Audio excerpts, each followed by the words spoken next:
ये कहानी उन 5 मासूम हुस्ने बेमसाल की हामल शरीफ घराने की लड़कियों की है जिन्हें इब्लीस अपनी पुरफरेब चाल में फंसाकर सीधे रास्ते से भटका देता है और फिर उन्हें पुरइसरार कुव्वतों से माला माल करके शैतानियत के फरोग के लिए मुआशरे पर मुसल्लत कर देता है, जहां वो तबाही और बर्बादी के ऐसे ऐसे बाब रकम करती हैं कि दुनिया दंग रह जाती है। और बिल आखिर शैतान के उन शागिर्दों का टकराव अल्लाह ताला के एक बरगजीदा बंदे से हो जाता है और जिसके पास एक अजीम रूहानी कुव्वत की मालिक पुरइसरार औरत का आना जाना था और जिसका तय्युन ही नहीं होता था कि वो कोई रूह थी या जिंदा हकीकत। और ये कहानी का वो मोड़ है जहां दिलचस्पियां अपने अरूज पर पहुंच जाती हैं और फिर शैतान के चेलों और बंदगाने खुदा के दरमियान एक अनोखी जंग शुरू हो जाती है और चश्मे तसव्वुर को वो यादगार मार के देखने को मिलते हैं जिनसे कहानी के इख्तिताम तक आंखें हटाए नहीं हटती। जीवन सिंह, क्या कहते हो इसके बारे में? महाराज, बिल्कुल ठीक फैसला किया है आपने। और पहले इस हवेली में चलकर 1 महीने तक रहते हैं, देखेंगे कि वहाँ भूत प्रेत है या नहीं, और अगर है तो वो क्या सलूक करते हैं और पता तो चलना चाहिए। बिल्कुल बेवकूफ़ हो, अगर भूत प्रेतों ने अपना ही काम कर दिया तो ना रहेगा बांस और ना बजेगी बांसुरी। ये कौन सी बड़ी बात है, मैं जानता हूँ इसके बारे में अच्छी तरह से। बस तो फिर ऐसा करते हैं कि बंसी लाल को बयाना दे देते हैं और अमर सिंह को बुलाकर इस बात पर आमादा कर लेते हैं। बल्कि पहले ऐसा करो कि अमर सिंह से बात कर लो। महाराज, मैं तो कहता हूं कि पहले बयाना दे दीजिए, और अमर सिंह से बात ना भी हुई तब भी हवेली छोड़ने की चीज़ नहीं। तो फिर जाओ और ऐसा करो कि दोनों काम तुम ही करते आओ और बंसी लाल के पास चले जाओ और 50,000 रुपये उसे दे दो और उससे कहो कि हवेली तो हमारी हो गई, लेकिन 1 महीने तक सब तजर्बा कर लें और ये 50,000 रुपये सिर्फ तसल्ली के लिए अपने पास रख लें, और अगर हवेली का सौदा ना हुआ तो ये पैसे उसे वापस मांग लेंगे। क्या समझे? हवेली का तो सौदा करना ही है महाराज। अरे ये तो हम जानते हैं, और इस तरह से पता क्या हुआ, कोई उल्टी सीधी बात करके थोड़ी सी रकम कम करा लेंगे। ठीक है महाराज, जैसे आप पसंद करें। तो फिर क्या कहते हो इसके बारे में? मैं चला जाता हूँ। और बंसी लाल को 50,000 रुपये दे दिए गए। और फिर जब जीवन सिंह वापस लौटा तो अमर सिंह उसके साथ था और बेहतरीन शख्सियत का मालिक, एक तंदुरुस्त और तवाना आदमी था और उसके चेहरे पर हमेशा मुस्कुराहट खेलती रहती। और बद्रीनाथ के पास पहुंचा तो मुस्कुराकर बोला, कहिए लाला जी, कैसे याद किया अमर सिंह को? और राणा अमर सिंह, आओ बैठो, तुमसे एक बड़ा काम आ पड़ा है। राणा अमर सिंह तो हमेशा ही किसी न किसी काम के लिए तैयार रहता है, लेकिन सवाल ये पैदा होता है कि आप अपनी जेब से तो फूटी कौड़ी भी नहीं निकालते, मर जाओगे कौड़ियाँ जमा कर करके। और मैं कहता हूँ कि तुम्हारे आगे पीछे तो कोई है नहीं, और क्या करोगे इतनी रकम का? इसलिए तो रकम जमा करता हूँ बद्रीनाथ जी कि आगे पीछे कोई नहीं, और अगर आगे पीछे कोई होता तो मुझे इतनी ज़्यादा चिंता भी ना होती। अच्छा भाई अच्छा, बातें मत बनाओ, बैठो। बैठ गए महाराज, हुक्म करें आप। एक दिन तुम डींगे मार रहे थे, कह रहे थे कि बड़े बड़े भूत प्रेत देखे हैं तुमने, और फिर जब मैंने तुमसे कहा था कि तुम्हें भूत प्रेत दिखाऊं तो तुम उठकर खड़े हो गए थे। हाँ, तो फिर क्या आपने पुलिस में रिपोर्ट करा दी है? और अमर सिंह ने हंसते हुए कहा, राणा, एक हवेली खरीदी है मैंने, लेकिन उसके बारे में मशहूर है कि वहाँ भूत प्रेत रहते हैं, और हवेली बहुत अच्छी है और बड़े महंगे दामों खरीदी है। मैं चाहता हूं कि तुम कुछ दिन के लिए वहां जाकर रहो और ये अंदाजा लगाओ कि वहां वाकई कोई गड़बड़ है या फिर ये सब उड़ती हुई बातें हैं। सेठ जी, और तस्वराती भूत अलग चीज हैं और सचमुच के भूत अलग। अगर आप वाकई सचमुच के भूतों से मेरा टकराव कराना चाहते हैं तो ये बताइए कि मुआवजा क्या देंगे? उसका मुआवजा बोलो, क्या मांगते हो? कितने दिन वहां रहना होगा और भूतों से क्या मुज़ाकरात करने होंगे? मजाक मत उड़ाओ, और महीने भर से है तुम्हारे पास। महीने भर में मुझे ये मालूम करके बता दो कि वहाँ वाकई भूत प्रेत रहते हैं या नहीं। एडवांस, राणा अमर सिंह ने कहा। 10,000 रुपये दूंगा तुम्हें, और 5,000 रुपये एडवांस रख लो। और बद्रीनाथ ने कहा, और राणा अमर सिंह का मुंह बिगड़ गया। बद्रीनाथ, कंजूस होना अलग बात है और कमीना होना अलग, और एक ऐसी हवेली में भेज रहे हो तो मुझे जहां तुम्हें भूत प्रेतों का खतरा है, और अगर वाकई इस हवेली में भूत हुए तो जिंदगी भी जा सकती है। और दे रहे हो उसके 10,000 रुपये। अरे भाई 15 ले लेना। बद्रीनाथ जी, पहली बार तो मुझे कोई काम दे रहे हो, इसलिए तुम्हारी ये बक बक मैंने टाल दी।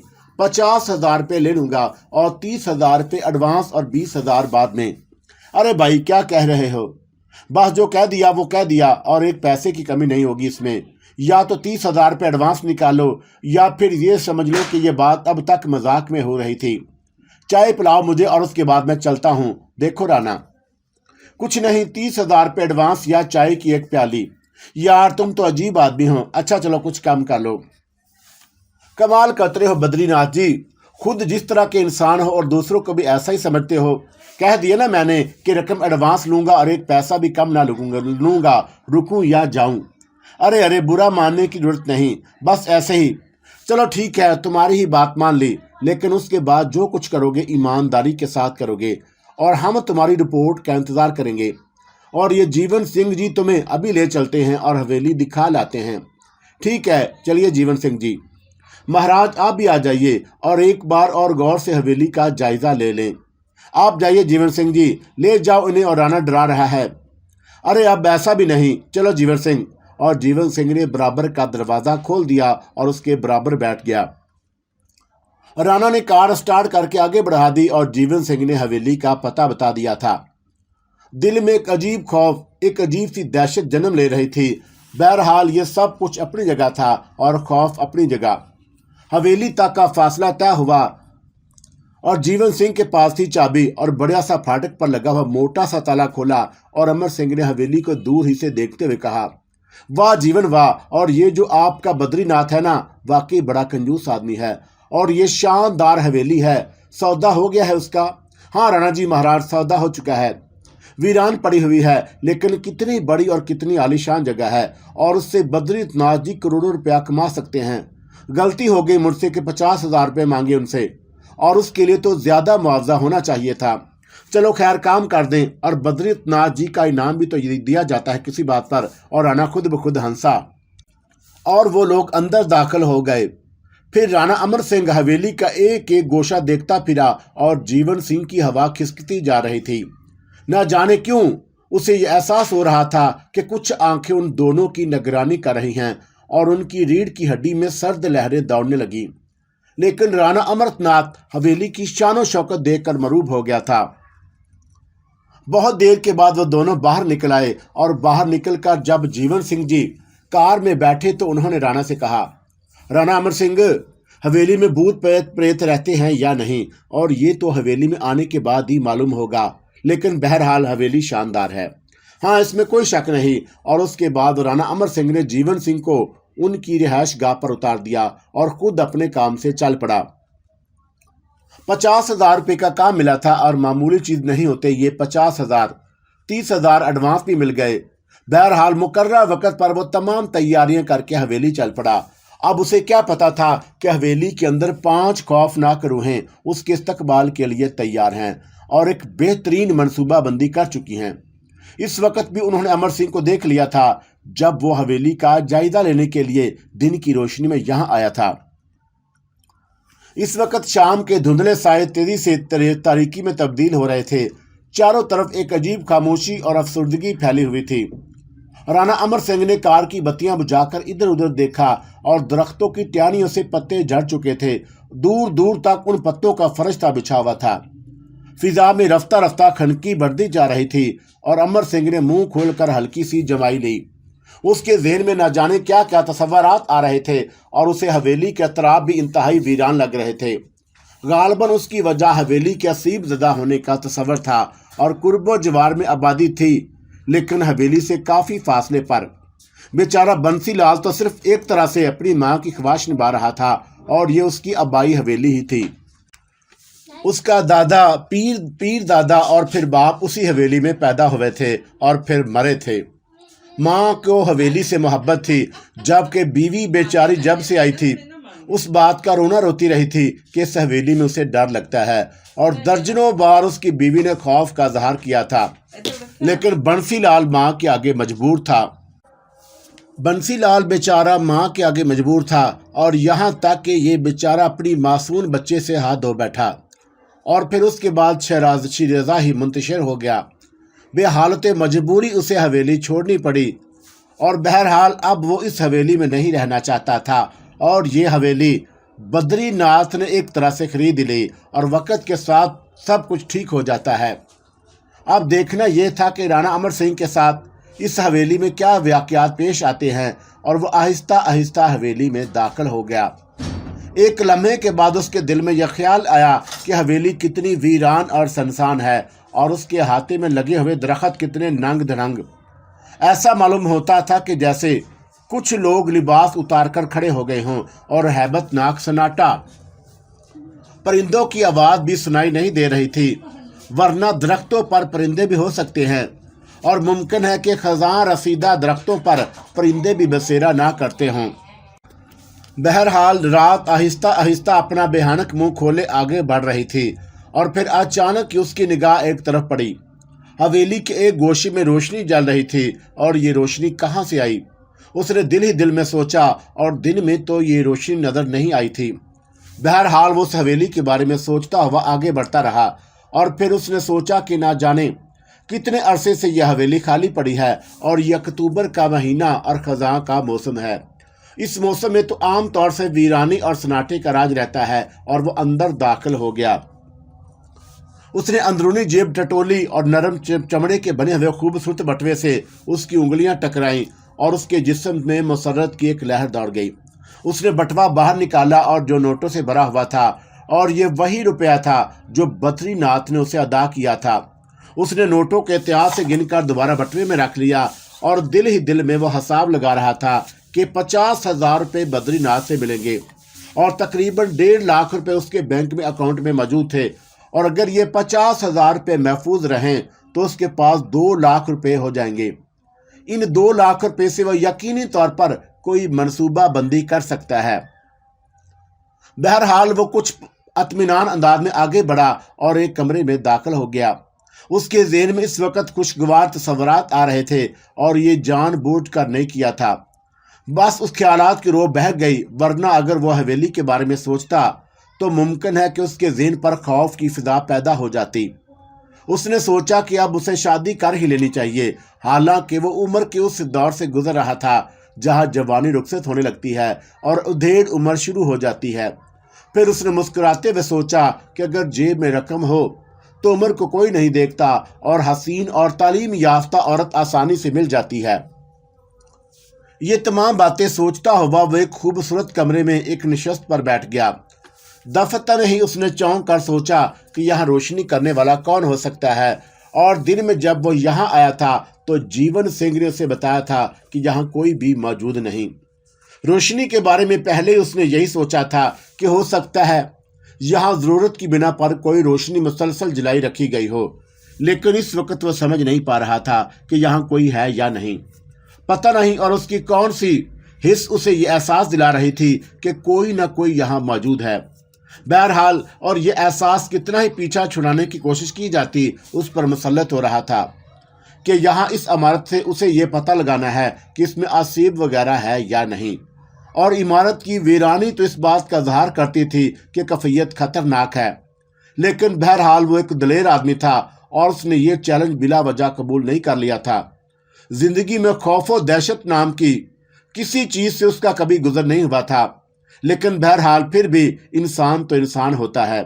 वो आहिस्ता आहिस्ता चलता हुआ उस कमरे से बाहर निकल आया और फिर उस कमरे में पहुंचा जहां रोशनी जल रही थी। कमरा खासा वसी और साफ सुथरा था और उसमें एक डाइनिंग टेबल और उसके गिर्द कुर्सियां पड़ी हुई थीं, लेकिन वहां था कोई नहीं। डाइनिंग टेबल पर बहुत सी खूबसूरत किस्म के बर्तन भी सजे हुए थे और कुछ चीज़ें भी रखी हुई थीं। वो आहिस्ता आहिस्ता चलता हुआ डाइनिंग टेबल के करीब पहुंच गया और हर चीज़ साफ सुथरी और उम्दा थी। फर्नीचर भी खासा बेहतरीन नजर आया और बेचारा बंसीलाल हर चीज़ को उसी जगह छोड़ गया था और वो आहिस्ता आहिस्ता आगे बढ़ा और मेज़ के गिर्द पड़ी कुर्सी पर बैठ गया। अगर इस वक्त यहाँ कोई मौजूद होता तो क्या ही अच्छी बात थी, और अभी उसने ये ख्यालात ज़हन में लाए ही थे कि अचानक ही उसके कदमों की चाप सुनाई दी और वो चौंक पड़ा। उसकी निगाहें सामने की जानब उठ गई और वाकई इस वक्त सूरत हाल तो कुछ अजीब सी हो रही थी, ख़ास तौर से उसे एहसास के साथ कि उसे बताया गया था कि इमारत में कोई नहीं और फिर कदमों की चाल बिल्कुल करीब आई और खुले दरवाजे से एक शख्स अंदर दाखिल हुआ। ये छोटे कद का एक मोटा और गंजा सा आदमी था और जिसने अंदर आकर कहा, माफ कीजिएगा जनाब, मैं बावर्ची खाने में काम कर रहा था। तथा तुम कौन हो? और राणा अमर सिंह के मुंह से निकला। अब हैरत की जगह उस पर खौफ गालिब आता जा रहा था। मैं जनाब, मुझे बद्रीनाथ जी ने भेजा है आपकी सेवा करने के लिए। उन्होंने मुझे बताया था कि आप यहाँ आने वाले हैं और कम से कम आपके खाने पीने का ही ख्याल रखूं। ओहो, अच्छा अच्छा, नाम क्या है तुम्हारा? और केवल, उसने जवाब दिया। ठीक है केवल, और मुझे तुम्हारे यहाँ आने से खुशी हुई, वरना इससे पहले मैं अपने आप को बिल्कुल अकेला महसूस कर रहा था। राणा अमर सिंह ने गहरी निगाहों से केवल का जायजा लिया और पहली नजर में वो इंसानी शक्ल सूरत का हैबतनाक जानवर नजर आया था। उसके चेहरे पर नीले रंग की गोल गोल आंखें और कानों पर से मोटे मोटे बाल उगे हुए और गंजे गंजे सर पर उसने तेल मल रखा था और उसके दांत इंतहाई भयानक थे और इधर उधर को मुड़े हुए, कोई किसी तरफ और कोई किसी तरफ, और हाथों की उंगलियां मकड़ी की तरह पतली पतली, हाँ बालदार और मुड़ी हुई। और वो आगे बढ़ा और उसने बर्तन साफ करना शुरू कर दिए। अमरनाथ को यह महसूस हुआ कि जैसे कोई बड़ी सी मकड़ी बर्तनों से चिमटी हुई है और उसने अपने दिल में बड़ी नफरत ही महसूस की। और फिर वह कहने लगा, केवल तुम अच्छे आदमी हो और ये बताओ कि खाने पीने के लिए क्या बंदोबस्त कर सकते हो? भाजी, तरकारी, पराठे, पूड़ियाँ और आप जो कुछ चाहेंगे मैं आपको बनाकर दे सकता हूँ। ठीक है, और मैं तुम्हें आवाज़ दूंगा, तुम जाओ, आ जाओगे और एक आवाज़ लगा दीजिएगा सरकार, और केवल आपकी खिदमत के लिए हाजिर हो जाएगा। केवल ने कहा, ठीक है, और तुम इत्मीनान रखो, और अब तुम आ ही गए हो तो मुझे बताओ कि मेरे इनाम करने के लिए कौन सा कमरा ज़्यादा मुनासिब है। ठीक है महाराज, हम आपका कमरा ठीक ठाक करके आपको बता देते हैं, और खाने में आप बताइए कि क्या खाएंगे। जो कुछ भी तुम खिलाओगे हम खा लेंगे, और हम खाने पीने के सिलसिले में कोई ख़ास बात नहीं सोचते। ठीक है मालिक, उसने कहा, और फिर आगे बढ़कर राणा अमर सिंह के पास पहुंच गया। उसने राणा अमर सिंह के कोट के कॉलर पर चढ़ जाने वाली एक मकड़ी को हटाया और मकड़ी उछल कर खाने की मेज पर पड़ी और केवल का सर राणा अमर सिंह की गर्दन के खुले हिस्से से टकराया। तो राणा अमर सिंह को यूं महसूस हुआ जैसे कोई सुई उसमें चुभ गई है, और उसने एकदम से अपनी गर्दन पीछे की और सोचने लगा कि अजीब कम वक्त मुलाजिम है। वाकई ये तो हवेली का सी भी लगता है, और उसके हाथों पर बाल हैं या सुइयां। ऐसे लग रहा है कि जैसे कोई सुई चुभ गई हो। और गर्दन में केवल ने जो मकड़ी मेज पर जारी थी वो आहिस्ता आहिस्ता रेंगती हुई तेजी से आगे बढ़ी और मेज के निचले हिस्से पर उतर गई। तब केवल बोला, और असल में काफी दिन से ये जगह खाली पड़ी हुई है मालिक, और यहाँ रहने वाले भी बेचारे बंसीलाल और उनके माता जी और उनकी पत्नी थे, और 3 आदमी, और इतनी बड़ी हवेली, सारे कमरे खाली ही पड़े रहते थे। अच्छा, तो फिर मैं आपके लिए बंदोबस्त करने जाता हूँ, और अभी अच्छी सी ख्वाबगाह और अच्छा सा खाना, यही कहा है ना आपने? हाँ केवल, और यहाँ मुझे काफी दिन रहना होगा, और तुम मुझे एक अच्छे साथी महसूस हुए। और केवल आहिस्ता से मुस्कुराया और आगे बढ़कर उसने दरवाजा खोला। लकड़ी का भारी दरवाजा बगैर आवाज किस तरह खुल गया जैसे वो हाथ के इशारे का मुंतजिर था, और उसके बाद केवल बाहर निकल गया। और राणा अमर सिंह अब संजीदगी से उस हवेली के बारे में सोच रहा था। 50,000 रुपये तो कमाए थे उसने बैठे बैठाए, और उसी तरह के काम वो कर लिया करता था, और किसी ने कभी किसी महम जोई पर भेज दिया या कोई ऐसा मुश्किल काम उसके हवाले कर दिया जो सख्त हो, लेकिन उसका मुआवजा अच्छा मिल जाता है। और इस वक्त भी यह 50,000 रुपये का मालिक था, और 10-12 दिन की बात, और महीना तो बंसीलाल ने बद्रीनाथ को दिया था। बाकी सारे मसाइल तो बद्रीनाथ के थे, और यहाँ सिर्फ 10-15 दिन गुजार के ये रिपोर्ट देना थी कि हवेली असीब ज़दा है या नहीं। और बहरहाल हवेली का पहला किरदार ही उसकी निगाहों के सामने आया, और वह किसी असीब से कम नहीं था।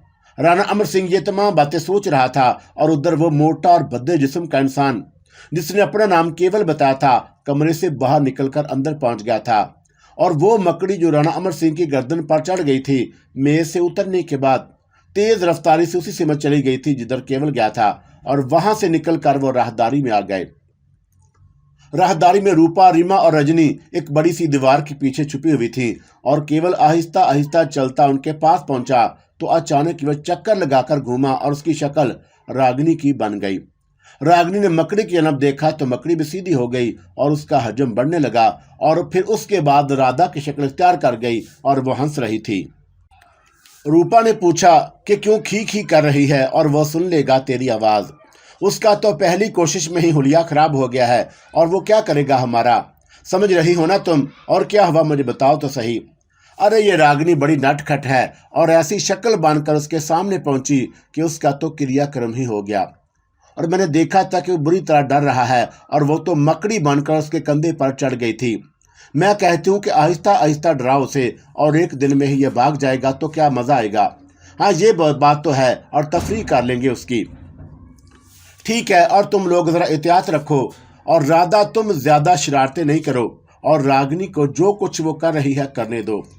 मैं अब चलती हूँ और उसे जरा उसका कमरा दिखा दूँ। और रागिनी ने कहा, और उसके बाद वो लौट पोट कर केवल की शक्ल इख्तियार कर गई और बिल्कुल कार्टून बन गई थी।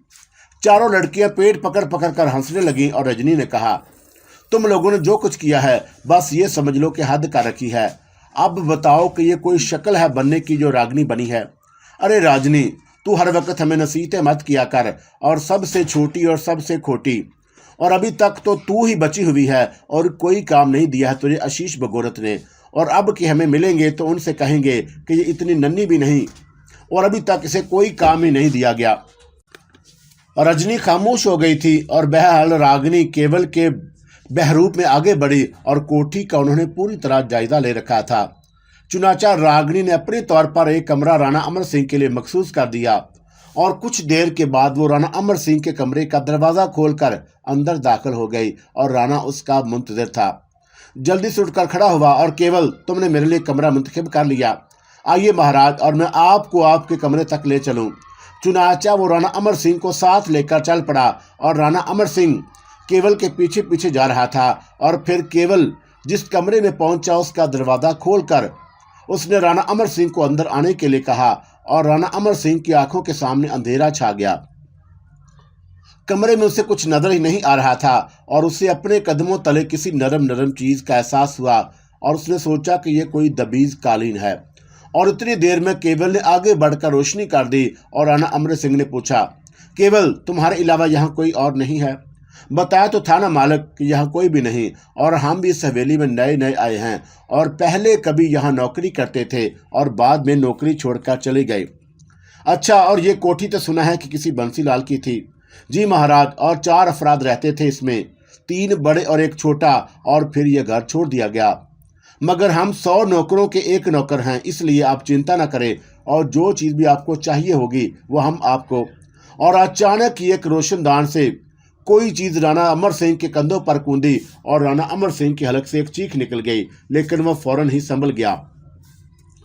ये काले रंग की एक बिल्ली थी जो इस तारीक कमरे में किसी रोशनदान से अंदर घुस आई थी, और अचानक ही उसने छलांग लगा दी थी। केवल उसे देखा और उसके चेहरे पर गुस्से के तासरात फैल गए, लेकिन फिर फौरन ही वो संभल कर बोला, माफी चाहता हूँ मालिक, और उस बिल्ली को मैं अपने साथ ही ले आया था, और मेरे बगैर नहीं रहती पापन कहीं की, और जहां मैं जाता हूं वहीं आ मरती है। और बिल्ली भी क्या चीज होती है मालिक, बचपन से मेरे साथ है, और इतनी सी थी नन्ही सी। ठीक है, और अमर सिंह ने बेसब्री से कहा, और जरा मैं इस कमरे का जायजा ले लूं। हाँ, आपकी तबीयत खुश हो जाएगी मालिक, बड़ा आरामदायक कमरा है, और वो देखिए, वो सामने गुसल खाना भी नजर आ रहा है, और आप यहाँ रुकेंगे तो आपका दिल खुश हो जाएगा। हाँ केवल, और राणा अमर सिंह ने मध्यम लहजे में कहा, और अभी तक वो जो कुछ देखता आया था उससे उसे ये अंदाजा तो हो गया कि हवेली इंतहाई बाकमाल चीज है। आइए मैं आपको उधर का मंदिर भी दिखाऊं, और ये पीछे का रास्ता है, इधर आइए। और केवल ने कहा, और मगरी जन्म खुलने वाले दरवाजे से निकलकर बाहर आ गया। मुझे अफसोस है कि बरामदे में कुछ अंधेरा सा है, लेकिन आप चिंता ना करें, और थोड़ी देर के बाद चांद निकल आएगा, और यहाँ का माहौल इतना खूबसूरत होता है मालिक कि बस, और आप रात में यहाँ निकल आए तो देखने दिखाने के काबिल जगह हो जाती है। वैसे अगर आप कहें तो मैं बरामदे में एक छोटा बल्ब और लगा दूंगा ताकि मध्यम रोशनी फैल जाए, और अगर ऐसा ना हो तो कमरे का दरवाजा खोल दीजिए और बाहर रोशनी आ जाएगी। इधर देखिए, ये बराबर में गुसल खाना है, और अब आप ऐसा करें कि मुंह हाथ धो लें, और मैं अभी आता हूँ। राणा अमर सिंह ने उसके जाने के बाद इत्मीनान की गहरी सांस ली, और पता नहीं कैसी तबीयत हो रही थी। उसने दिल में सोचा और खासी उलझन महसूस करने लगा। कमरे की निस्बत बरामदे की फ़िज़ा खासी आरामदायक थी और घुटन तो खैर कमरे में भी नहीं थी, लेकिन बरामदे में मध्यम मध्यम ठंडी हवा तबीयत को फराहत बख्श रही थी। राणा अमर सिंह ने एक सतून के साथ टिक कर बाहर निगाहें दौड़ाते हुए सोचा कि अगर पहले ही दिन खौफ की ये कैफियत उस पर तारी रही तो फिर भला वो यहाँ क्या क्याम कर सकेगा। और सीधी सी बात है कि जो रिपोर्ट उसे देनी है वह सच्चाई और दयानतदारी पर मबनी होगी। वैसे तो ये नहीं छोड़ा जाएगा उसे। बद्रीनाथ भी बिल आखिर एक कारोबारी आदमी है और उसने बिला वजह 50,000 रुपये की एक बड़ी रकम खर्च नहीं कर दी होगी और इस रकम को हलाल तो करना ही होगा। लेकिन कहीं इस कोशिश में खुद ही हलाल ना हो जाऊं और उसे अपनी गर्दन पर किसी के हाथ महसूस हुए। उसने जल्दी से चौंक कर पीछे देखा, लेकिन ये सिर्फ उसका वहम था और उसने अपने आप को समझाने की कोशिश की। राणा अमर सिंह, बड़ी बड़ी महम्मात सर की है तुमने और बड़े बड़े खतरनाक लम्हात से गुजरे हो और ये तुम पर आकर खौफ क्यों तारी होता जा रहा है। और ये तो अच्छी बात नहीं। और अपने आप को संभालो और हिम्मत से काम लो और ज़रा देखो। और अभी तो कुछ भी नज़र नहीं आया और जबकि हवेली अच्छी खासी कहानी घर मालूम होती है। हो सकता है कि इस हवेली में वाकई भूतों का बसेरा हो। ये पहला भूत तो बार बार नजर आ रहा है और वो काली बिल्ली खुदा की पनाह और किस तरह मेरे कंधे पर कूदी थी। और वैसे इसमें कोई शक नहीं कि वीरान हवेली में बड़ा पुरअसरार माहौल है, लेकिन अब ऐसा भी नहीं कि उसे फौरी तौर पर भूत घर कह दिया जाए। बहरहाल केवल के जाने के बाद उसने अपने आप को बहुत ज़्यादा संभालने की कोशिश की और उसके मुंह से एक बड़बड़ाती सी आवाज़ निकली। ये शख्स जब भी करीब आता है और मुझे इसके कुर्ब से डर लगने लगता है और कहीं ये भी तो कोई बदरू ना हो। और अंधेरे में बिल्कुल एक मकड़ी की तरह चलता है वो कमबख्त, और बिल्कुल ऐसे लगता है जैसे कोई मकड़ी जा रही हो। बरामदे से निकलकर वो कमरे में दाखिल हो गया और मदम सा बल्ब जल रहा था और उसकी जर्द सोगवार रोशनी ने कमरे में एक नामुकम्मल उजाला फैला रखा था। एक बार फिर उसने कमरे का जायज़ा लिया और ये फैसला किए बगैर न रह सका कि बंसीलाल जो कोई भी था उसने बहरहाल फर्नीचर के मामले में बहुत सलीके का सबूत दिया है। निहायत बेशकीमत और उम्दा फर्नीचर था और शमाली गोशे में एक मसहरी पड़ी हुई थी और ज़मीन पर मोटा कालीन बिछा हुआ था। मेंटल पीस पर रखे हुए चीनी मुजस्मे और खिड़कियों और दरवाज़ों के रेशमी पर्दे और छत से लटकता हुआ एक बहुत बड़ा फानूस ऐसे मालूम होता था जैसे किसी इंतहाई दौलतमंद रईस की आलीशान आरामगाह हो। बड़ी अजीब सी कैफियत थी यहाँ की। और एक तरफ तो ये आलीशान फर्नीचर और ज़बरदस्त कमरा और दूसरी तरफ मकामी माहौल। ना जाने क्यों अमर सिंह को यह कमरा घूमता हुआ महसूस हुआ, लेकिन अगले ही लम्हे उसने अपने आप को संभाला और सर को झटक कर आगे बढ़ा। वो पूरी हिम्मत और होशियारी के साथ यहाँ का जायज़ा लेना चाहता था। उसने देखा कि कमरे की दीवारों पर नहायत हसीन और कीमती फ्रेमों में जड़ी हुई नादर तस्वीर भी आवीज़ा है और वो उन तस्वीरों के करीब पहुंच गया और बारी बारी उन्हें देखने लगा। लेकिन पहली तस्वीर पर नज़र पड़ते ही दहशत से कांप गया और ये एक बड़ी भूरे रंग की मकड़ी की तस्वीर थी जो अपनी गोल गोल नीली आंखों से अमर सिंह को घूर रही थी। और अमर सिंह को यूँ महसूस हुआ जैसे मकड़ी में आहिस्ता आहिस्ता जान पड़ती जा रही हो और वह डर कर पीछे हट गया। उसकी टांगें जोर जोर से लरजने लगी और चेहरा पसीने में तर हो गया। ये उसका वहम नहीं था और मकड़ी जुम्बश कर रही थी। उसकी पतले पतली बाल और टांगें हरकत में थी, लेकिन सिर्फ एक लम्हा और दूसरे लम्हे वह अपनी जगह साकत हो गई। और अमर सिंह ने दोनों हाथों से सर थाम लिया और खुद से मुखातब होकर बोला, ये मुझे क्या होता जा रहा है और कहीं मैं बिल्कुल पागल तो नहीं हो गया। और क्या फ्रेम के अंदर लगी तस्वीर हरकत कर सकती है और भला कैसे ऐसा मुमकिन हो सकता है। असल में मेरे जहन पर यह तस्वर सवार है कि मैं भूतों के दरमियान हूँ और उस कम वक्त बद्रीनाथ ने मेरे जहन में ये बात बिठा दी है कि यह हवेली असीब ज़दा है और यहाँ मेरी मुलाकात असीबों से हो सकती है। कहानियाँ हैं सब किस्सा बनी हुई और भला मरने के बाद हड्डियाँ तक तो सूख जाती हैं और ये जिस्म कहाँ से हासिल कर सकती हैं। फिर ये सारी बातें फैलाई हुई किस्से कहानियाँ हैं और लोग खौफजदा हों और ज़रा देखो तो सही कि कागज़ की ये मकड़ी किस तरह जुम्बश कर सकती है। वो दोबारा तस्वीर की तरफ गया और उसने तस्वीर पर हाथ फेर कर देखा। बेजान, बिल्कुल बकवास और ख्वाम ख्वाब मेरे अपने ज़हन पर एक खौफ तारी है। उसने खौफजदा अंदाज में पलट कर देखा और केवल अपने भद्दे हाथ में एक लकड़ी पर पकड़े हुए खड़ा था और ये लकड़ी भी अजीब शक्ल की थी। बिल्कुल टेढ़ी मेढ़ी और बिल्कुल सांप की मानत, और वह जल्दी से बोला, आप तस्वीरें देख रहे हैं महाराज, और वैसे आपको ये कमरा पसंद तो आया होगा, और मैं दावे से कहता हूँ कि इतना खूबसूरत और आरामदायक कमरा आपने पहले नहीं देखा होगा। आप मुंह हाथ धो चुके हों तो मेरे साथ आ जाइए, मैं खाना लगा देता हूँ। ठीक है, लेकिन क्या पकाया है तुमने खाने में? महाराज वही भाजी तरकारी और कुछ नहीं, मगर लगता यूं है कि जैसे आपने अभी मुंह भी नहीं धोया है। हाँ, मैं समझता हूं कि ऐसा क्यों हुआ, और इंसान किसी भी नई जगह जाता है तो पहले उसके बारे में तमाम मालूमात हासिल करने की कोशिश करता है। आप बराहे करम मुंह हाथ धो लीजिए, और मैं खाना तैयार कर चुका हूँ, ठंडा हो जाएगा तो सारा मज़ा खराब हो जाएगा। ठीक है, और अभी मैं मुंह हाथ धोए लेता हूँ, अमर सिंह ने कहा, और गुस्ल खाने की जानब चल पड़ा। फिर उसने गुस्ल खाने का दरवाज़ा खोला और अंदर दाखिल हो गया, और सामने बेसन लगा हुआ था। उसने बेसन के पास पहुंचकर टूटनी घुमाई तो पानी की एक धार निकल पड़ी, और हाथ मुंह धोने के बाद उसके हवास कुछ ठिकाने आ गए थे, लेकिन सिर्फ एक लम्हे के लिए। और उसने अपने सामने लगे आईने में अपनी शक्ल देखी, और उसकी हलक से एक आवाज़ निकल गई, अरे ये कौन है? उसने पलट कर देखा, लेकिन पूरा गुस्ल खाना खाली था। आईने में उसे जो सूरत नजर आ रही थी वो एक जर्द सता हुआ चेहरा था, और भगवान ये मैं हूँ क्या? और अमर सिंह एक सुर्ख और सफ़ेद और बेहतरीन शक्ल सूरत का मालिक था, लेकिन इस वक्त जो सूरत उसे नजर आई वो इंतहाई हौलनाक थी। जर्द चेहरा, अंदर धंसी हुई आंखें, पिचके गाल, ये मैं नहीं हूँ। और वो एक बार फिर चीखा और इधर उधर देखने लगा, और दफ्तन ही उसके मुंह से एक चीख निकल गई, क्योंकि दीवार के ऊपर भूरे रंग की एक मकड़ी बेसन के पीछे से नमूदार हुई, और उसके बाद एक और उसने महसूस किया कि गुस्ल खाने की दीवार पर और फर्श पर मकड़ियां ही मकड़ियां हैं, और वो पागल हो गया। उसने खौफजदा अंदाज में इधर उधर देखा, और फिर उसने अपने पांव से जूता उतारा और उन मकड़ियों को मारने के लिए दौड़ पड़ा, लेकिन मकड़ियां उधर से उधर भाग रही थीं, और एक मकड़ी भी उसके जूते की जिद में नहीं आई, और इतनी फुर्तीली मकड़ियां उसने पहले ना देखी थीं। यूं लग रहा था जैसे अभी ये मकड़ियां दीवार पर से छलांग लगाएंगी और उसकी गर्दन और चेहरे पर चिमट जाएंगी और उसकी आंखों को खा जाएंगी। उसकी हलक से दहशतदा आवाज़ें निकल रही थी कि दफतनी गुस्ल खाने का दरवाज़ा खोला, और केवल की सूरत नजर आई। क्या हो गया महाराज? और आपने तो इन सब को मार डालने पर तुल गए हैं। क्या है ये सब कुछ? और ये गुस्ल खाना है, और तुमने कभी से साफ नहीं किया। जवाब में केवल के होंठों पर बद्दी सी मुस्कुराहट फैल गई। क्या कह रहे हैं आप महाराज?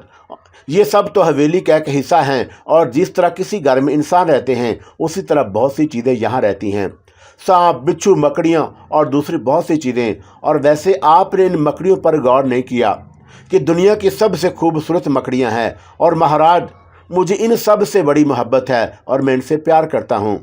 ये सब मेरी पालतू मकड़ियाँ हैं और मुझे बहुत चाहती हैं। और ये देखिए, मैं आपको एक तमाशा दिखाऊं। वो आगे बढ़ा, और देखते ही देखते कई मकड़ियां गुस्ल खाने की दीवारों पर नमूदार हुईं और उछल उछल कर केवल की हथेली पर आ गईं। अमर सिंह का कलेजा हल्क में आ गया था, और उसने आंखें बंद कर लीं। अगर वो इस वक्त केवल की तरफ देखता तो उसे उस शख्स की नीली नीली आंखों में वही वहशियाना चमक नजर आ जाती जो मकड़ियों की आंखों में मौजूद थी। मैं तुम। और अभी तो उसने इतना ही कहा था कि केवल ने सारी मकड़ियां दीवार की तरफ उछाल दी, और फिर मध्यम लहजे में बोला, जाओ। और जब हमारा मेहमान तुम्हें नापसंद करता है तो फिर क्या फ़ायदा उसके सामने आने से? छोड़िए साहब, अब मुंह हाथ धोकर आ जाइए, उसने कहा, और मायूसी के से अंदाज में गुस्ल खाने के दरवाजे से बाहर निकल गया। अमर सिंह का कलेजा दर्द दड़ा रहा था, और बिलाशुबा उसने 50,000 रुपये रकम तो हासिल कर ली थी, लेकिन जो कुछ उस पर बीत रही थी वो उससे कहीं ज़्यादा थी। उसने सोचा कि सारे पैसों पर लानत भेजकर यहाँ से निकल भागे, और 30,000 जेब में आ गए हैं, और बस उन्हीं पर इंसार करे, और उससे ज़्यादा उसकी तकदीर में नहीं है तो ना सही। लेकिन फिर दूसरी बात भी थी, और ज़ाहिर है कि उसे एक रिपोर्ट तो देना होगी, और बद्रीनाथ उस रिपोर्ट पर इंहिसार करेगा, और थोड़ा सा वक्त गुजार लेने में कोई हर्ज नहीं। और 1 महीने का कहा है उसने, और मेरा ख्याल है कि 1 रात ही काफ़ी है, और उसके बाद जो होगा देखा जाएगा। चुनाचा उसने अपने आप को संभाला, और एक बार फिर आईने में अपनी गैर यकीनी चेहरा देखा, और फिर गुस्ल खाने से बाहर निकल आया। बाहर केवल मौजूद था, और आइए सरकार, खाने के कमरे में चलिए और मैं खाना लगा दूं। आप बिला वजह यहाँ परेशान हो रहे हैं, और हर जगह की एक रीत और रिवाज होती है और मान मर्यादा होती है, और आपको कोई नुकसान तो नहीं पहुँचा अभी तक, फिर परेशान होने से क्या फ़ायदा? आइए। अमर सिंह खामोशी से उस बहादुर के साथ चल पड़ा और उसके बाद उसे डाइनिंग हॉल में आया। यहाँ आकर भी उसे चौंकना पड़ा और उसने देखा कि हाल इतना बड़ा है कि उसमें बीक वक्त 200 आदमी खाना खा सकते हैं और उसकी समझ में नहीं आ रहा था कि ये एक रिहायश गाह में इतनी बड़ी मेज़ लगाने की क्या ज़रूरत थी और उसे मेज़ पर कौन कौन खाना खाता होगा। उस अजीम व शान अबनूसी मेज़ पर बड़े बड़े खूबसूरत डेकोरेशन के बर्तन रखे हुए थे। बैठिए सरकार और समझ जाइए महाराज कि जो मैं आपसे कह चुका हूँ उस पर गौर कीजिए। आप बिला वजह परेशान हो रहे हैं, आप आराम करें और मैं भी खाना लाता हूँ। और यकीन कीजिए कि इसमें किसी की कोई खता नहीं। और मुझे अगर मालूम होता कि आपको मकड़ियों से इतनी नफरत है तो उसे गुस्ल खाने में कभी ना जाने देता। अच्छा, अब गुस्सा थूक दीजिए और मैं आपके लिए बेहतरीन खाना लाता हूँ। वो बाहर निकल गया और अमर सिंह ने एक निगाह फिर उस पर डाली, लेकिन वो निगाहों से उजल हो गया था। क्या करना चाहिए, और बड़ा अजीब है ये सब कुछ। थोड़ी देर के बाद केवल आ गया और वह अपने हाथ में एक बड़ी सी ट्रे उठाए हुए था। ट्रे में लगे बर्तन उसने उसके सामने सजा दिए और साफ सुथरे नफीस बर्तन थे। गंदगी का एक जर्रा भी किसी बर्तन पर मौजूद नहीं था। और फिर खाना इतना लजीज और फरहत बख्श कि अमर सिंह को थोड़ी देर पहले होने वाली तमाम तकलीफ़ें मामूली लगने लगीं। उसने खूब पेट भरकर खाया और अच्छी तरह सैर हो गया। और एक लम्हे के लिए उसने फैसला किया कि बिला वजह इतनी बड़ी रकम छोड़ने से कोई फ़ायदा नहीं, और अगर वो इस तरह से फरार होने की कोशिश भी करे तो बद्रीनाथ उसे भला कहाँ छोड़ेगा। कोने खुदरों से खोद कर निकाल लेगा और फिर उसका काम तो यही है। और इस तरह वो एक बड़ी रकम हासिल करके अपनी ज़िंदगी के नए खेल को शुरू करना चाहता है और केवल गुलामों की तरह खड़ा था। अमर सिंह ने कहा कि सुनो, आप मुझे किसी ऐसे कमरे में पहुंचा दो जहां कोई मकड़ी वकड़ी ना हो। साहब, इस कमरे में आपको कोई मकड़ी नहीं आएगी और मैं आपसे वादा करता हूं। और अमर सिंह के अंदाज में एक अजीब सी कैफियत पैदा हो गई। यूँ लग रहा था जैसे उसका सर घूम रहा हो और एक सरूर अमेसी कैफियत उस पर तारी थी। वो आगे बढ़ा और उसके कदम लड़खड़ाने लगे और केवल जल्दी से आगे बढ़ा उसने अमर सिंह को सहारा देना चाहा तो अमर सिंह चिल्लाया, नहीं नहीं, मुझे हाथ मत लगाओ, मैं खुद चल सकता हूँ। आप अगर चाहें तो मैं आपको दूसरे कमरे में पहुंचा सकता हूं और ये कमरा मैंने आपके लिए मुंतखब किया है। लेकिन उसके गुस्ल खाने में अगर कोई मकड़ी निकल आई तो आप उसे मारने की कोशिश करेंगे। आइए। और केवल उसे लेकर एक तवील राहदारी से गुजरा और जिस दूसरे कमरे में वो पहुंचा वो भी इंतहाई शानदार था। और यहाँ एक हसीन बिस्तर लगा हुआ था और बिस्तर के सामने छोटी छोटी तपाइयों पर फूलों के गुलदस्ते बने हुए सजे हुए थे। और बेड नहायत ही शानदार और उस पर बिछा बिस्तर नरम और गुदास था। आपको यकीनन ये कमरा और बिस्तर पसंद आएगा। ठीक है, अब तुम जाओ, अमर सिंह ने कहा और केवल एक बार फिर उस कमरे से बाहर निकल गया। लेकिन उसके जाने के बाद अपनी जगह से उठा और उसने दरवाज़ा अंदर से अच्छी तरह बंद कर लिया और फिर अपने बदन से कपड़े उतारे और बिस्तर पर लेट गया। और ना जाने ये कैसा सरूर था, जबकि उसने कोई नशा आवर चीज़ भी नहीं खाई थी और उसका सर चकरा रहा था और अब उसकी ख्वाहिश थी कि उसे नींद आ जाए। लेकिन बिस्तर पर लेटने के बावजूद नींद नहीं आ रही थी और उसके असाब पुरसकून नहीं थे और वह अंदर ही अंदर एक अजीब सी बेचैनी और अज़तराब महसूस कर रहा था। और कई बार उसने उठकर कमरे का चक्कर लगाया और खिड़की से लाकर बाहर झांकता रहा जहाँ तारीकी और सन्नाटे के सिवा कुछ न था। फिर पुराने अखबारात के ढेर से उसने कुछ अखबारात उठाए और बिस्तर पर आ गया। सरहाने रखा हुआ लैंप जलाया और पुराने अखबारात पढ़ता रहा और ना जाने कब कब उसकी खबरें और उन अखबारात में छपी थी। और थोड़ी देर के लिए वो उनमें खो गया और उसके हाथ पैर आहिस्ता आहिस्ता बेहोश होते जा रहे थे। उसे यूं लगा जैसे लैंप की रोशनी आप ही आप मदम होती जा रही है। और थोड़ी ही देर के बाद लैंप बुझ गया और अब वो गुप्त अंधेरे में था। उसने बिस्तर से उठने की कोशिश की लेकिन नाकाम रहा। बेमुश्किल तमाम उसने तकिए के नीचे रखी हुई अपनी घड़ी उठाई और अंधेरे में घड़ी की सुइयां चमक रही थी और रात के ठीक 12 बज रहे थे। अचानक ही दाएं जानब से एक अजीब सी आवाज़ उसके कान में आई, खर्र खर्र की आवाज़, और जैसे कोई जानदार शायद दीवार पर रेंग रही हो। वो कान लगाकर यह आवाज़ सुनने लगा और फिर दहशत से उसके रोंगटे खड़े हो गए और पुरइसरार आवाज़ आहिस्ता आहिस्ता उसके नज़दीक आ रही थी। उसने अंधेरे में आंखें फाड़ फाड़ कर कुछ देखने की कोशिश की लेकिन कुछ नज़र ना आया और कुछ लम्हों के लिए आवाज़ रुकी और फिर शुरू हो गई और अमर सिंह का जिस्म अब सुन्न हो चुका था।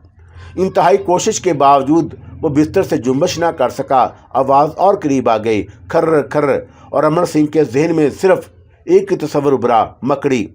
उसने अपनी पूरी कुव्वत इरादी जमा करके अपनी गर्दन उस आवाज़ की तरफ मोड़ दी और अंधेरे में नीले रंग की दो नन्ही नन्ही चमकदार आंखें नजर आईं।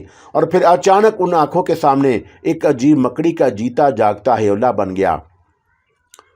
मकड़ी जिसकी 8 बड़ी बड़ी टांगें थी और अंडे के बराबर बड़ा जिस्म और नीली और गोल गोल आंखें, और जो अमर सिंह को घूर रही थी, और अमर सिंह की गर्दन पर कन खजूरे रेंगने लगे। उसका दिल इस बुरी तरह से धड़क रहा था जैसे उछलकर सीने से बाहर आ जाएगा। और खौफनाक मकड़ी अब उसके सरहाने से तकरीबन 2 फुट दूर थी और अमर सिंह पत्थर का बुत बना जा रहा था। खर्र खर्र की आवाज़ के साथ मकड़ी ने अपने बालदार टांगे चलाईं और उसके करीब आ गई। अमर सिंह की आंखें हल्कों से उबलने लगीं और गले की रगें फूल गईं और वो पूरी कुव्वत से चीखा और दूसरे लम्हे मकड़ी अपनी जगह से उछली और उस पर आ गिरी। अमर सिंह को महसूस हुआ कि जिस जगह मकड़ी गिरी वहां दहकते हुए कोयले आबले पड़े हैं और उसकी हलक से एक लर्जा खेचीस निकली और अचानक उसके बदन में जिंदगी दौड़ गई। उसने बिस्तर से एक लंबी छलांग लगाई और उसके बाद पागलों की तरह चीखता हुआ बाहर निकल गया। अब उसे कुछ होश नहीं था और उसके असाब काम कर रहे थे और दिमाग सुन्न हो चुका था और बर्क रफ्तारी से दौड़ता चला गया और कुछ देर के बाद वह अंधेरे में गुम हो गया। उधर हवेली के पुरअसरार और हौलनाक माहौल में जहां मुकम्मल तारीकी छाई हुई थी, अचानक ही कैकों की आवाज़ें गूंजने लगी और फिर हवेली के तमाम कमरे रोशन हो गए और थोड़ी देर के बाद 5 लड़कियां एक जगह जमा हो गईं।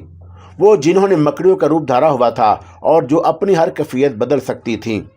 वो 5 खौफनाक लड़कियां एक हाल कमरे में जमा होकर पेट पकड़ पकड़ कर हंस रही थीं।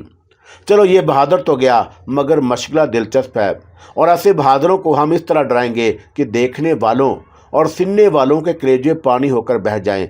और ये हवेली आशीष भगोनत ने हमारे लिए मखसूस की है और भला मजाल है किसी की कि इसमें आकर टिक जाए। बहरहाल अमर सिंह भला रिपोर्ट देता तो क्या देता, और सड़क पर दौड़ते दौड़ते उसका हादसा हुआ और वह होशो हवा से बेगाना होकर अस्पताल पहुंच गया। ईमान अली का वक़्त जिस अंदाज में गुजर रहा था वो बड़ा ही दुख भरा था। अपनी बेटी की शक्ल और सूरत उसके सामने थी, लेकिन अब वो ये बात जानता था कि वो अमीना नहीं है। नादरा उन तमाम बातों से बेनियाज बस इस एहसास का शिकार थी कि अचानक अमीना के अंदर कुछ तब्दीलियां रूनुमा हो गईं और ये तब्दीलियां नादरा की समझ से बिल्कुल नहीं आई थीं। वो बस हैरान होकर रह जाती, और जबकि कितनी ही बार उसने ईमान अली को अमीना को देखते पाया था। और एक दिन वो ईमान अली से कहने लगी, सुनिए, आप मुझे अपने दिल की बात नहीं बताएंगे? ईमान अली चौंक कर नादरा को देखने लगा और फिर उसने कहा, दिल की बात? कौन सी दिल की बात? कुछ है आपके दिल में, और मैं बीवी हूँ आपकी और आपके दुख और आपकी तकलीफ को अच्छी तरह पहचानती हूँ। ऐसे लगता है जैसे आपके अंदर ही अंदर कोई परेशानी पल रही है और मुझे अपनी परेशानी में शरीक नहीं करेंगे।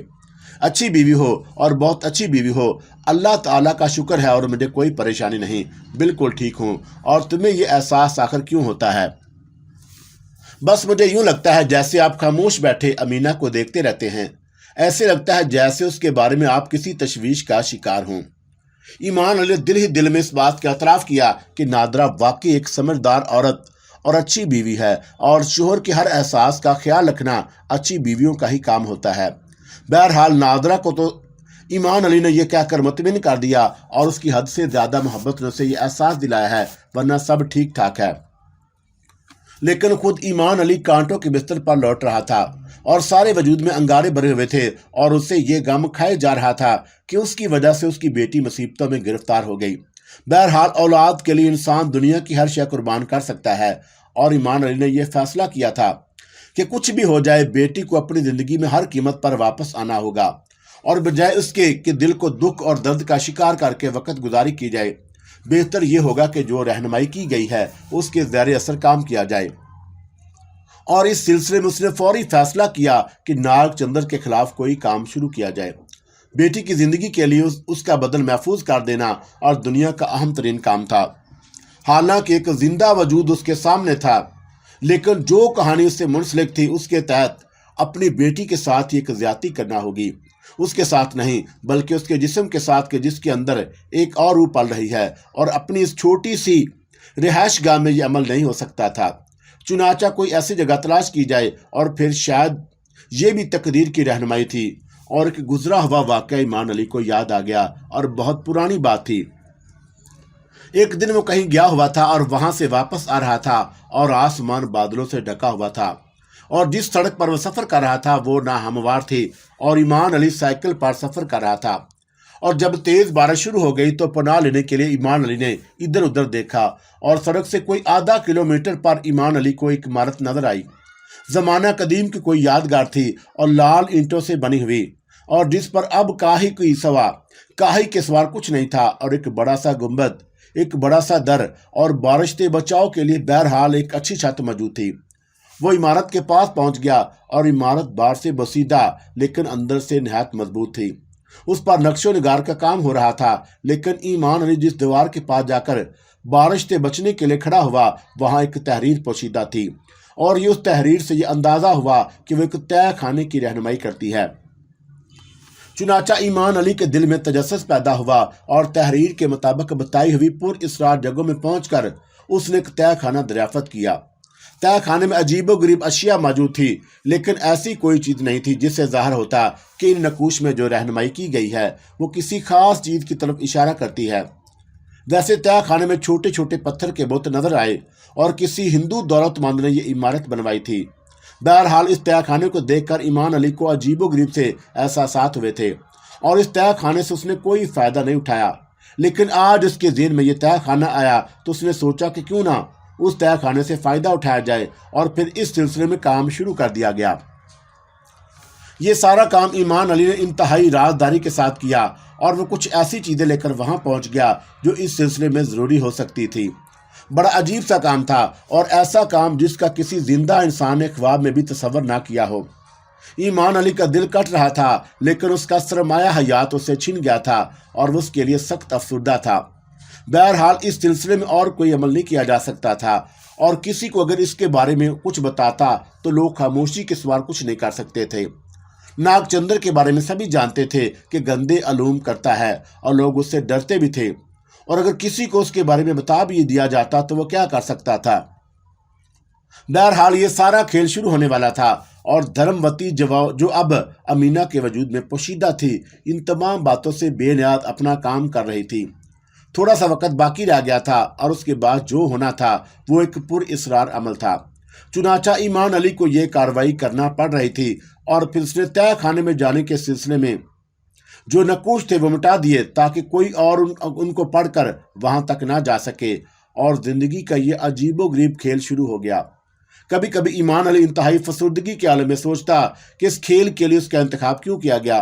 बहरहाल फिर एक दिन नादरा ईमान अली से कहने लगी, मेरी समझ में नहीं आता कि मैं क्या करूं और मुझे अपनी बेटी सी नहीं लगती, और मैं समझता हूं कि जैसे इस उम्र में तुम्हारी अक्ल खबत हो गई है और बेवकूफ़ी की बातें मत किया करो। मैं खुद जहनी तौर पर परेशान हूं। अच्छा, आप एक बात बताइए कि आपको अमीना में कुछ तब्दीलियां महसूस हुई? जब तुमने कहा था कि तो मुझे अजीब अजीब सा लगा, लेकिन अब ऐसी कोई बात नहीं और मैं उस समय से बात कर चुका हूँ। वैसे अब मैं तुम्हें एक बात बताऊं और मैं कुछ और सोच रहा हूँ। क्या? यहाँ से थोड़े फासले पर एक छोटी सी आबादी है, गैर मारूफ और दुनिया की निगाहों से छुपी हुई, लेकिन वहाँ एक ऐसे बुजुर्ग रहते हैं जो ज़बरदस्त आलम हैं और उनकी इल्म की कोई इंतहा नहीं। और मैं ये सोच रहा हूँ कि क्यों ना कुछ अरसे के लिए अमीना को उनके पास भेज दूँ। क्या मतलब? और वहाँ क्यों भेज रहे हो? बस हसूल इल्म के लिए, और तुम नहीं समझ सकती। मैंने आलमी तस्वर में ये सब कुछ देखा है, बल्कि एक तरह से ये समझ लो कि मुझे हदायत हुई है कि अमीना को इल्म व फजल हासिल करने के लिए वहाँ भेजा जाए। मगर वो अकेली वहाँ रह सकेगी? जाहिर है कि वो अकेली रहना पसंद नहीं करेगी, लेकिन एक बुजुर्ग के पास पूरा खानदान तो नहीं जा सकता। वो इल्म सीख लेगी और उसके काम आएगा, और बेटियों को हम और क्या दे सकते हैं। मैं एक बात कहूँ, आप बुरा तो नहीं मानेंगे? नहीं, क्यों? हसूल इल्म के लिए तो बेटे जाया करते हैं और बेटियों को किसी जगह भेजना क्या मैंने रखता है। नहीं नादरा, और मैंने जिंदगी जिस अंदाज में गुजारी है तुम्हें उसका इल्म है। मैं चाहता हूं कि मेरी बच्ची दीनी इल्म से वाकफियत हासिल करे, मगर वो हमारी अकलौती बच्ची है, इसीलिए तो हम पर जिम्मेदारी भी आयद हो जाती है, और बेटियां माँ बाप के साथ सदा कहाँ रहती हैं और जाना तो उन्हें दूसरे ही के घर होता है। आप अगर ये बात ज्यादा बेहतर समझते हैं तो मैं भला कैसे रोकूंगी। हाँ नादरा, देखो एक काम करना है तुमने, और हमेशा हर बात मानी है मेरी, और मैंने भी तुम्हें अपनी जिंदगी का हर राज बता दिया है, और अब कुछ मजबूरियां हैं जो कुछ मैं कर रहा हूँ तुम मुझसे इख्तलाफ बिल्कुल नहीं करना। मैंने तो कभी आपसे इख्तलाफ नहीं किया। तो फिर सुनो, मैं चाहता हूं कि अमीना को हमारे इस मंसूबे का बिल्कुल भी पता न चले और उससे बिल्कुल ये इल्म ना होने पाए कि हम उसके लिए दिल में क्या ख्याल रखते हैं। तो फिर कैसे मानेगी वो? बस मैं उसे अपने साथ ले जाऊंगा और जहां ले जाना चाहता हूं, और वहां ले जाकर उसका तारफ उन बुजुर्ग से कराऊंगा, और बहरहाल मुझे यकीन है कि उसका दिल वहां लग जाएगा।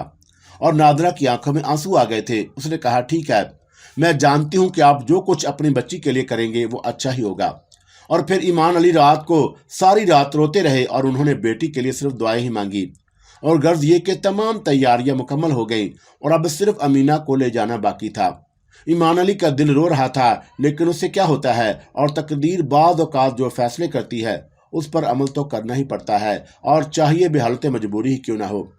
इस वक्त ईमान अली के पास सिवाय उसके कोई चाराकार नहीं था कि वो बेटी को वहां से निकल जाएं।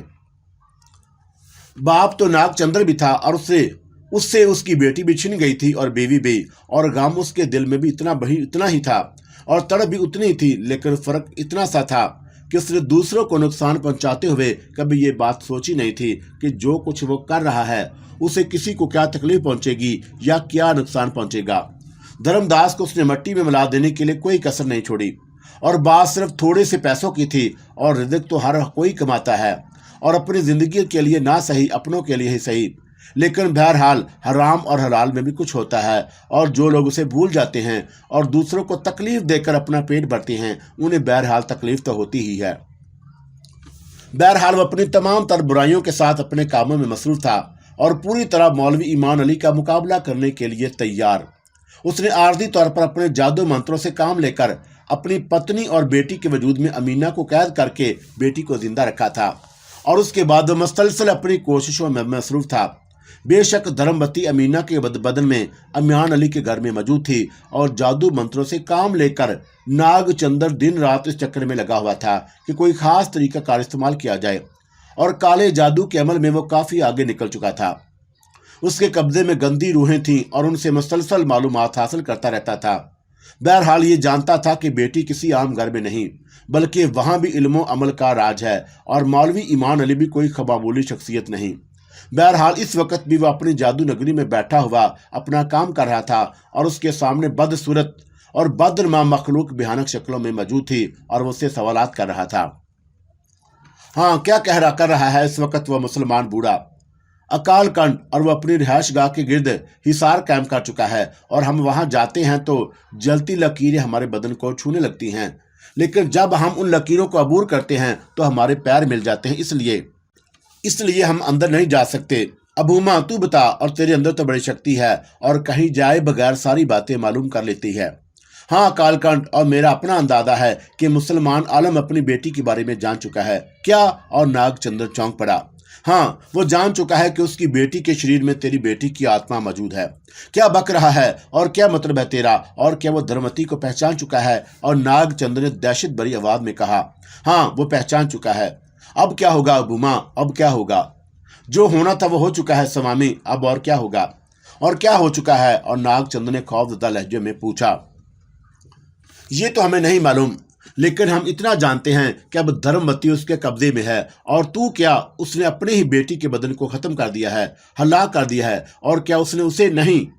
तो फिर क्या किया है उसने? हमें नहीं मालूम, क्योंकि वहां बड़े पहरे हैं और जलती लकीरों से हम नहीं गुजर सकते। पर हमारा ज्ञान हमें यह बताता है कि जो तूने किया वो उसे मालूम हो चुका है। ओहो, ये तो बहुत बुरा हुआ। अब बता के क्या करें? कोई ऐसी तरकीब बताओ कि सारा काम हो जाए। और बोलो, कोई तरकीब है अबूमा, बताओ। हाँ, तरकीब है। क्या है, और बोलते क्यों नहीं? सुनो धर्मवती, अमीना के शरीर में है और तुमने काली माता से उन दोनों का जीवन उद्धार मांगा है, और ये उद्धार का जीवन तुम्हें मिल गया है। अब ना तो धर्मवती को कोई खतरा है और ना अमीना को। वो कैसे? इसलिए कि उनके शरीर बदल गए हैं, और जब तक वह दोनों अपने अपने शरीर में नहीं आ जाएं, दोनों के जीवन को कोई खतरा नहीं। तेरा मतलब है कि धर्मवती भी जी सकती है? हाँ, और तुमने अमीना को धर्मवती के शरीर में रख लिया है। आत्मा अमीना के लिए, शरीर धर्मवती का, और इस धर्मवती का शरीर महफूज हो गया, और अमीना की आत्मा और तुम्हारी धर्मवती जो अमीना के शरीर में है। चौंका अमीना काली शक्ति के ज़ेरे असर है, इसलिए वो भी न मर सकेगी और धर्मवती उसके शरीर में जीती रहेगी। पर एक बात और बताऊं तुम्हें। हाँ बोल। आशीष भगोनों से राब्ता कायम करो और शैतानों का शैतान, सबसे बड़ा शैतान, महाशैतान, जो बड़ी शक्ति रखता है और संसार में बहुत से गंदे काम कर दिया करता है, और जितने गंदे काम होते हैं सब उसी के हाथों होते हैं, और तुम्हें शैतान को जगाना पड़ेगा, आशीष भगोनत के चरणों में जाना पड़ेगा। और बस समझ लो कि अगर तुम आशीष भगोनत के कदमों में चले गए तो फिर सारे काम आसानी से हो सकेंगे। वैसे एक और तरकीब भी है, और आशीष भगोनत का हिसाब तुम बाद में कर सकते हो, और जो तरकीब मैं बता रहा हूं उस पर अमल करो तो तुम्हें बड़ा फायदा मिल जाएगा। वो क्या है? तुम अपनी धर्म पत्नी को जमीन में दफन कर दो और उसे भूल जाओ।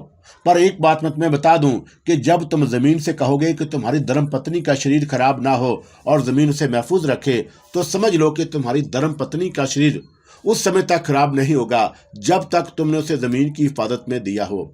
और क्योंकि जमीन बड़ी अमानतदार है, और तुम उससे कह दो कि जब भी तुम्हें फुर्सत मिली अपने धर्म पत्नी को उससे ले लोगे, और उसके बाद वो समय टल जाएगा जो उनकी मौत का समय होगा। और एक बात और सुन लो। हाँ बोलो।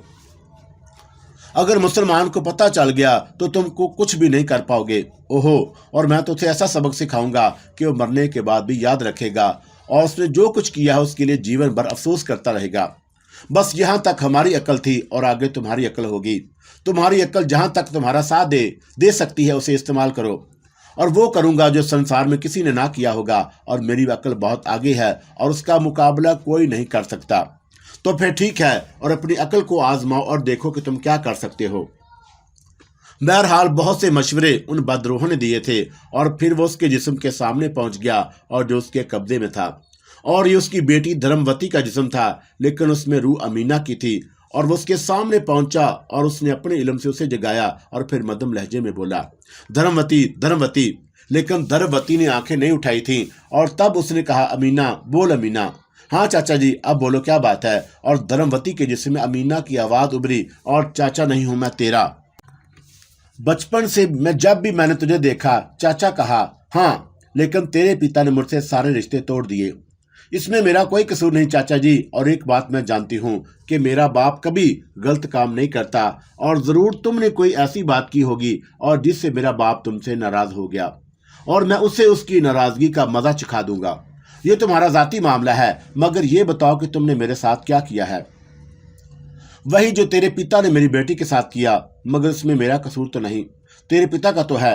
हाँ, और अगर मेरे बाप की सजा मुझे मिल रही है तो यकीन करो चाचा जी, मैं बड़ी खुशी से उस सजा को बर्दाश्त करने के लिए तैयार हूं। अब ये बताओ कि मुझसे क्या चाहते हो। जो मैं चाहता हूं वह संसार में सबसे अनोखा होगा, और ये भी तुम्हारी मर्जी है। तो अब धर्मवती के रूप में जीवन गुजारेगी, और मैं एक मंदिर बनाऊंगा यहाँ, जो आशीष भगोनत का मंदिर होगा, और तेरे पास मेरी बेटी का शरीर है।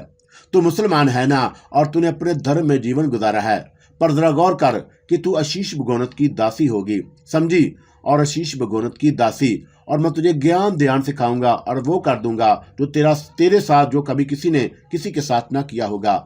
और फिर तू खुद आशीष भगोनत की मदद से अपने पिता, अपने बाप के मुकाबले पर आएगी, समझी, और बाप बेटी का मुकाबला होगा, और ये दुनिया की बेहतरीन सजा होगी, और एक आलम के लिए एक जादूगर की तरफ से।